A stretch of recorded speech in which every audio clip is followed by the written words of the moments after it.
Before I begin, I need to gently correct the Donald Trump did not personally arrest the president of Venezuela. What happened is that during the Trump administration, the U.S. Department of Justice indicted Venezuela's president, Nicolás Maduro, and several top officials, accusing them of drug trafficking, narco-terrorism, corruption, and human rights abuses. Arrest warrants and rewards were announced. Why the Trump administration sought the arrest of Venezuela's president. In recent years, the world has watched growing tension between the United States and Venezuela. At the center of this conflict stood two powerful figures: Donald J. Trump, the 45th President of the United States, and Nicolás Maduro, the President of Venezuela. In 2020, the United States made a shocking announcement. The U.S. Department of Justice formally indicted Nicolás Maduro and several senior Venezuelan officials on charges of narco-terrorism and drug trafficking. A multi-million-dollar reward was placed on Maduro's capture.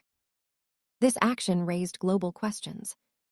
Why would the United States seek the arrest of a sitting foreign president? What crimes was he accused of? Was this about justice, politics, oil, or power? And what role did Donald Trump play in this decision? This voiceover explores the full story step by step, without propaganda, without hatred, and without fear. To understand the conflict, we must first understand Venezuela. Venezuela was once one of the richest countries in South America. It holds the largest proven oil reserves in the world. For decades, oil wealth shaped its economy and politics. In 1999, Hugo Chavez rose to power, promising socialism, equality, and resistance against U.S. influence. He nationalized industries, centralized power, and built alliances with countries hostile to the United States. When Chavez died in 2013, Nicolás Maduro, his chosen successor, took over. But Maduro inherited a collapsing system. Oil prices crashed. Mismanagement spread. Corruption grew. And the Venezuelan people began to suffer. Under Nicolás Maduro, Venezuela entered one of the worst economic crises in modern history. Hyperinflation destroyed savings. Food shortages became normal. Hospitals collapsed. Millions fled the country. International organizations accused Maduro's government of human rights abuses, political repression, election manipulation, silencing opposition voices. The United States, along with many Western and Latin American countries, refused to recognize Maduro's 2018 re-election, calling it fraudulent. This set the stage for confrontation. Donald Trump entered office in 2017 with a very different approach to foreign policy. He believed in maximum pressure. Trump viewed socialist governments in Latin America as threats, especially those aligned with Cuba, Russia, Iran, and China. His administration believed Venezuela had become a hub for organized crime, a destabilizing force in the region, a threat to U.S. national security.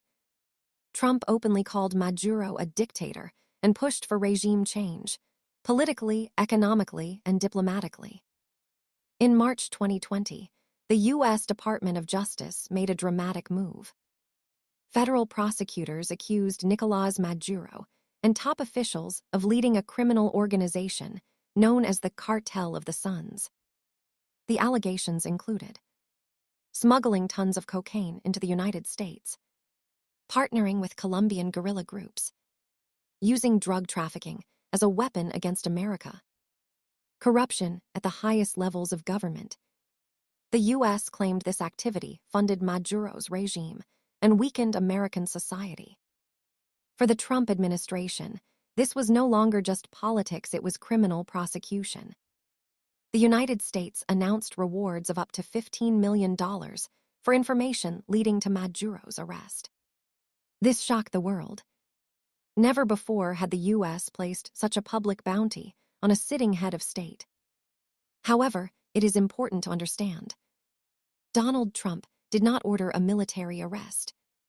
No U.S. troops captured Maduro. This was a legal indictment, not a battlefield operation. The goal was to isolate Maduro, pressure his inner circle, and encourage defections. Maduro rejected all accusations. He called the charges lies, imperial aggression, an attempt to steal Venezuela's oil. Russia, China, Iran, and Cuba supported Maduro and condemned the U.S. action.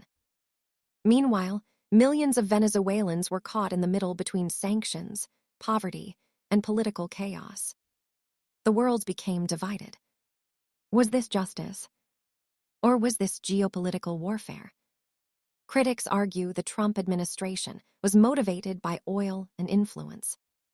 Supporters argue it was about combating drug trafficking, defending democracy, protecting regional stability. The truth likely lies somewhere in between. Venezuela's crisis is not caused by one man alone, but leadership matters. And when leadership collapses, consequences follow. Donald Trump did not arrest Venezuela's president, but his administration escalated the conflict to an unprecedented level. By indicting Nicolás Maduro, the U.S. crossed a new line in international relations, treating a sitting president as a criminal suspect. This decision reshaped U.S. Venezuela relations, intensified global debates, and left lasting consequences still felt today. History will judge whether this action brought justice or deepened division. But one truth remains. When power, politics, and suffering collide, the cost is always paid by ordinary people.